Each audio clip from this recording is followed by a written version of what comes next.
Hey guys, it's Alex.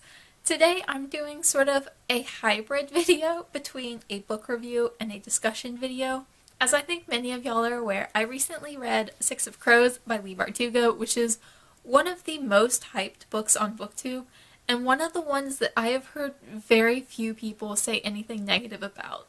I gave this book 3 stars. And normally I don't mind doing review videos on books that I rate negatively, even if they're very hyped books. I just did a rant review basically on Salt to the Sea last week, and I feel absolutely no shame or guilt over doing that one. But this book is a little bit different. When I do a review, I tend to focus more on what works versus what doesn't work. And in this video, I'm going to talk more about what I liked versus what I didn't like, because it's a subtle distinction, and everything is subjective anyway. But for this book in particular, there were a lot of things that I thought worked fine. I just didn't like them. I originally hadn't planned on filming a review video for this book, but I talked to a few people online, and people were pretty much of two opinions. That either they really loved Six of Crows, and they were curious as to why I didn't like it, or they were on the fence about Six of Crows and not sure it was for them. So I made it for these two groups of people, and hopefully someone finds this video somewhat interesting. This is also going to be structured slightly differently than a lot of my book reviews, because I do have fairly substantial notes, and I am going to be pulling almost directly from my notes, point for point, instead of just casually talking off the top of my head as I usually do for reviews. So we will see how this format works, and if I appear extra awkward and stilted, that's probably why. To start with, I'm going to be focused on the characters for probably the first half of this video, because this book is very character-centric and character-driven, even with the heavy plot, so a lot of what I have to say is about the characters. First is just that 5 main characters is a lot. I often have difficulty with having multiple main characters. Any more than 2 is a little bit rough for me usually, although I can still very much enjoy books with multiple main characters. But 5 is a lot.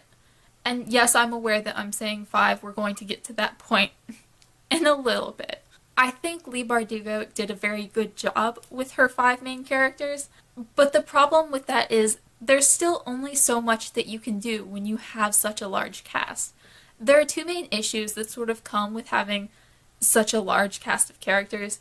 The first, I think she did fairly well, so I'm only going to talk about it briefly, and that is that when you have so many characters, it can be a burden to talk about them all together when they're in the group. It's a lot. It's hard to focus on 5 separate characters that are doing the same thing in one scene. It just doesn't work a lot of the time. So writers tend to fall into the trap of constantly splitting up the characters. So they're off doing their own things, and then pulling them back together and splitting them up again.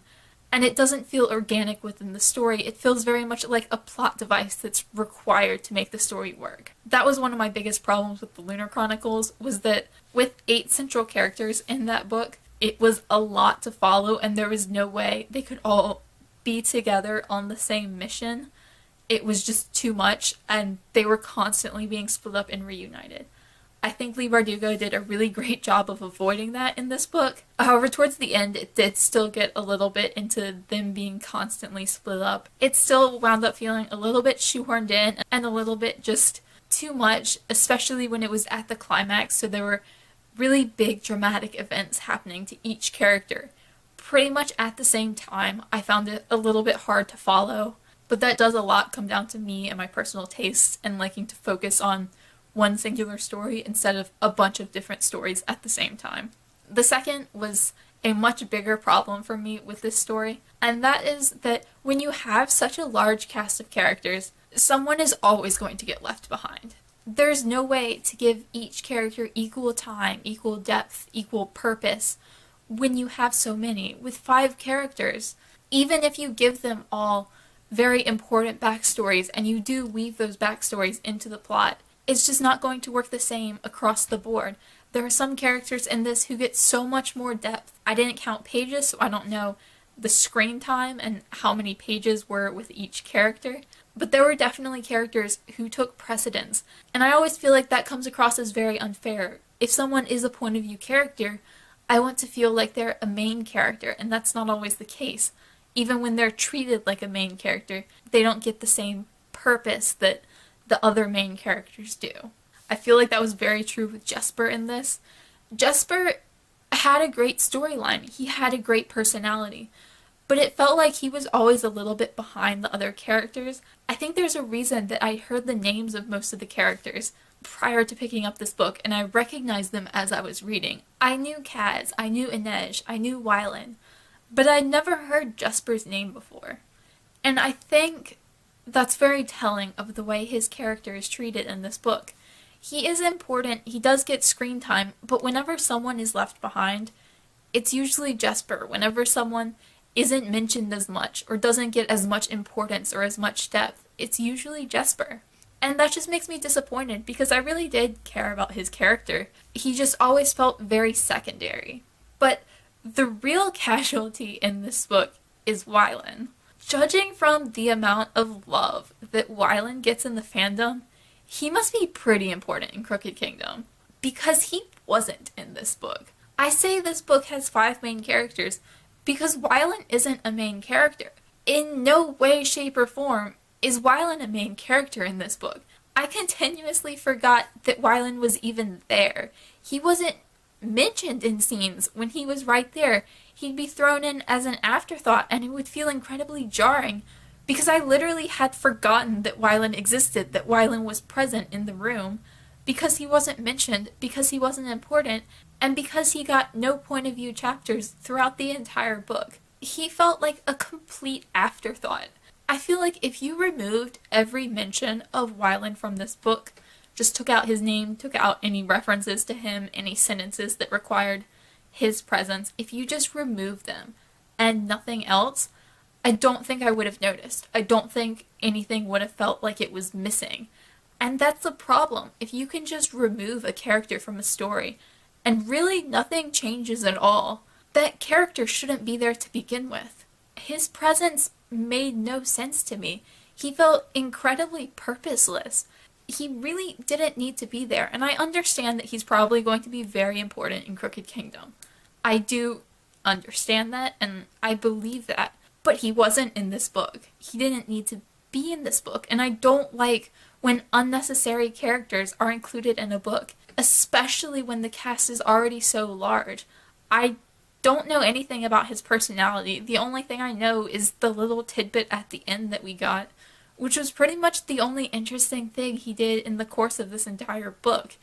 It's the only thing I remember about him, and honestly, that didn't even really need to be there. That felt like it was there to give Wylan a purpose in this story when he really had none anyway. And this isn't me hating on Wylan's character. I'm sure he's a fine character. I'm sure he's great in Crooked Kingdom because so many people seem to absolutely adore him. But he didn't need to be in this book at all, and that really frustrates me. I really don't like when authors introduce a completely pointless character in the first book just because they'll be important later. Either make them important in the first book or wait to introduce them until later. It's just lazy writing to have them hanging around because you know you'll need them later. And moving on to Kaz, I haven't spoken about Kaz yet. I know there's much love in the fandom for Kaz. I might break a few hearts here and just say I didn't like Kaz's character. I mean, I obviously didn't like him as a person. You're not meant to like him as a person. He's quite unlikable, which is fine. But just as a character, I didn't enjoy reading about him. I didn't care about him. Quite frankly, he bored me. Kaz is the typical bad boy trope. He was an innocent child until he was traumatized by a life event and realized that the world was hard, so he needed to be harder, and now here he is. And there's nothing inherently wrong with that trope. It's a completely fine trope if you enjoy it. If you enjoy that trope, you'll probably love Kaz. It's just for me, I've seen that trope so many times that I really don't care anymore. It's really boring for me to read. I feel like every single one of those characters is the same, and Kaz did nothing different. Which is absolutely fine. There are plenty of tropes that I do enjoy, and tropes aren't an inherently bad thing. There's nothing wrong with this trope. I just personally don't enjoy it, and since Kaz was sort of the main character, if you had to pick one, he was the most important, he was the leader, it made it a bit of a difficult read when I really didn't enjoy reading about him at all. And now we get to move into something a little bit more positive, and that is that I absolutely loved Inej's character. She was by far my favorite character in the entire book. Despite all its flaws, this might have been a 4-star read if the book had been entirely from her point of view. I was always much more excited to read her than I was any other character. I loved anything to do with her. I loved reading about her backstory, back to her family, back to her time in the brothel, learning that she had to be hard in order to fit in with the gang. I really enjoyed her story, and that was my favorite part of the book. That's one of the things I'm most looking forward to in Crooked Kingdom, is learning more about her. I'm assuming she's in it and hoping she's in it, because I worry that might be a bit of a rough read if she isn't. I did have something kind of small that I was critical of in her character. That isn't a big thing because I wasn't sure how much of a focal point it was, but it did kind of bother me towards the end, and that is the strong female character trope. It feels like so often in fantasy, especially YA girl-centric fantasy, it's pushed that girls need to be strong. Girls need to be physically strong. They need to fight. They need to choose the route that has the most physical confrontation, or at least the most confrontation in general. They need to be the first to punch the bully in the face. They need to exhibit a lot of stereotypically masculine tropes, and most stereotypically feminine tropes are seen as weakness. And if the character chooses to go routes that involve less confrontation, less fighting, if they choose family over fighting the system, that they're then seen as inherently weaker. And I don't think this book was very bad in that regard. I do very much have issues with that trope, and I think this book did a really good job of having just female characters instead of that typical strong female character. But I did think that sort of the end of Inej's storyline was starting to get in that direction, and that if she'd gone a different route, she would have been seen as a weak character. That felt like it was a little bit pushed by the narrative, which made me a little uncomfortable, but I'd be very curious to see how that goes in Crooked Kingdom, because that was very much just a little bit at the end. And I do feel bad talking about that when that's not a complete story arc yet. But it was something that I felt and something that bothered me, so I did want to mention that. But overall, Inej's character, really well done. I really, really loved reading from her points of view. And just overall, she was my favorite part of this book. I'm going to be perfectly honest and say that maybe I'm just getting a little bit too old, but all the teenagers teaming up in this story kind of bothered me. I don't mind teenagers fighting against the system, or groups of teenagers fighting against the system, or fighting against anything, because it wasn't against the system so much in this book. But when you have a group that's specifically chosen on skill alone, it is sort of hard for me to suspend disbelief that they're all 17. Of all the people in the city, the best at each individual skill was a 17-year-old. And I am 25. I'm not the YA audience. I'm not the age group this is intended for, so that's something that I wouldn't really include that in a review so much, because that's very much my bad. I'm not what this book is looking for, but that is something that I struggle with in books. I don't mind it so much when the teenagers are forced into that situation, or when they're tagging along with friends, but because they were all specifically chosen, it's just hard for me to believe that there wasn't anyone who was better or stronger or had better control of their Grisha powers, who was in their 20s or 30s or 40s. It seemed a little bit odd that they were all 17, and I am aware this is YA, so I really shouldn't complain about that. But it's something I noticed. It's something that bothered me. This isn't a review video. This is why I personally gave this 3 stars. And that is part of the reason. And sort of going along with the group of characters, I really hate the trope where there are an even number of characters just so they can all pair up romantically. It annoys me. I don't mind if they're together in a group because they're already in couples, or because the purpose is that they are couples so they're together. Sort of how it was in the Lunar Chronicles. Wolf tagged along because he was in love with Scarlet. That was how that worked in the story. He wouldn't have been there if he wasn't in love with Scarlet. In this, it was just a convenience thing. There happened to be 6 of them. They happened to be thrown together, and they all happened to be falling in love. And that bugs me. That always bugs me. I don't like that trope. It's just cringe, and it's all too convenient and too cutesy and just too much for me to enjoy.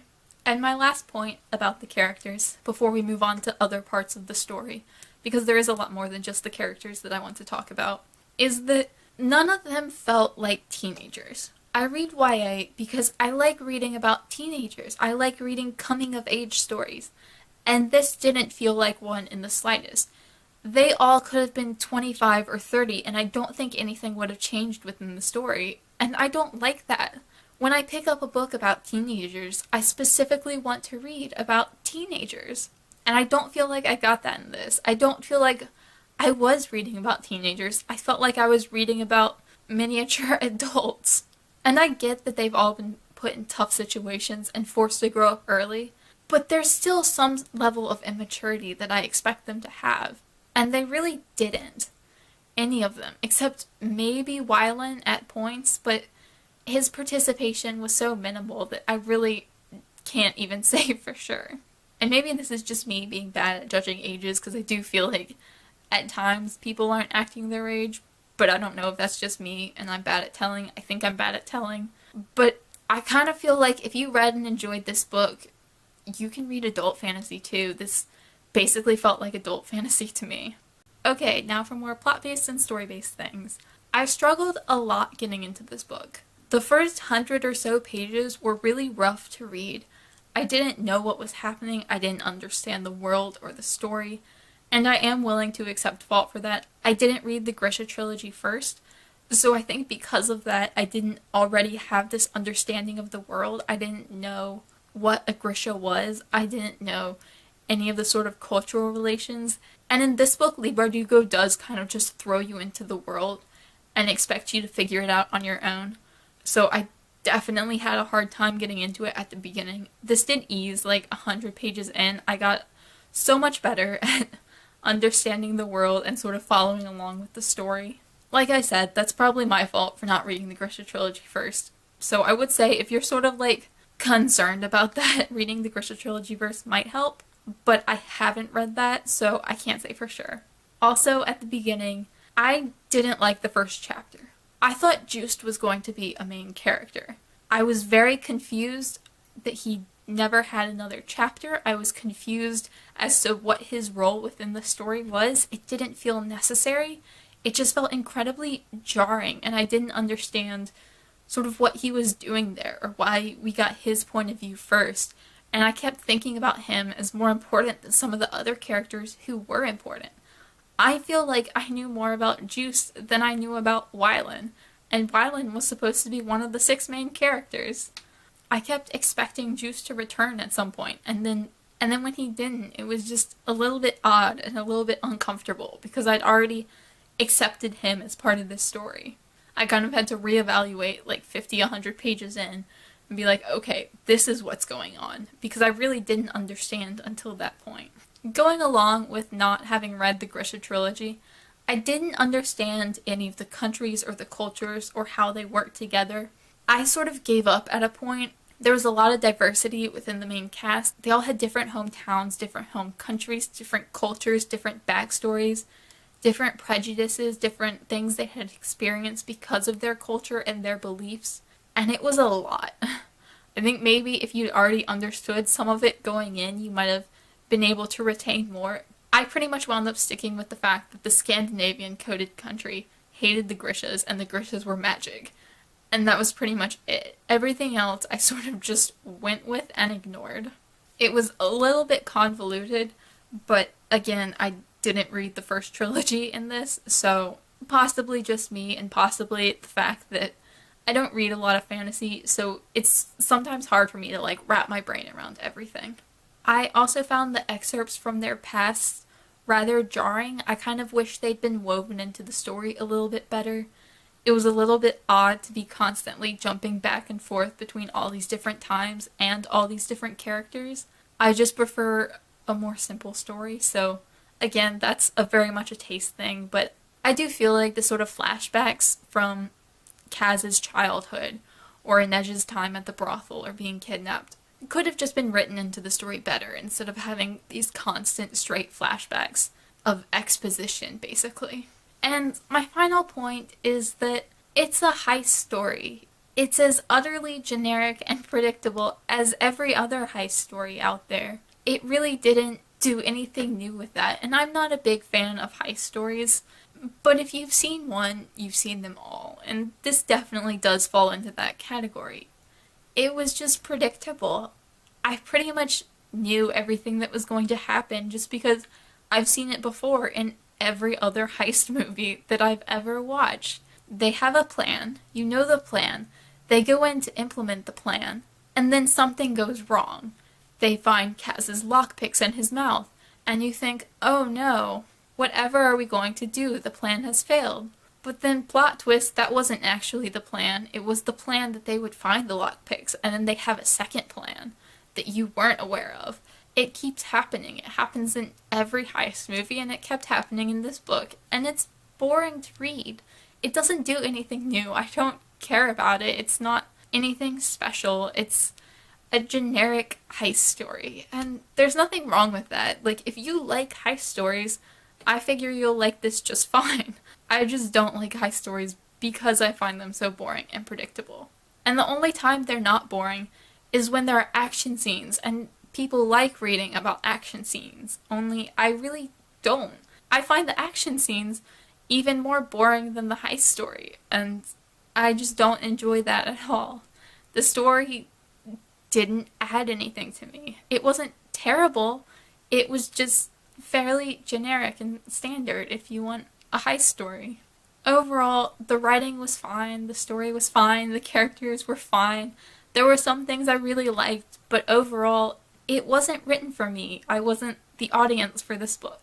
And that's alright, I don't have to be the audience for every book. But it wasn't anything spectacular for me. It was a book that I probably wouldn't have read it all if it weren't for BookTube, but if I had read it, I'd have read it and promptly forgotten it, because for me it was just fine all the way through. Enjoyable, quick to read, just sort of standard par for the course. Not the kind of fantasy I like to read when I do read fantasy.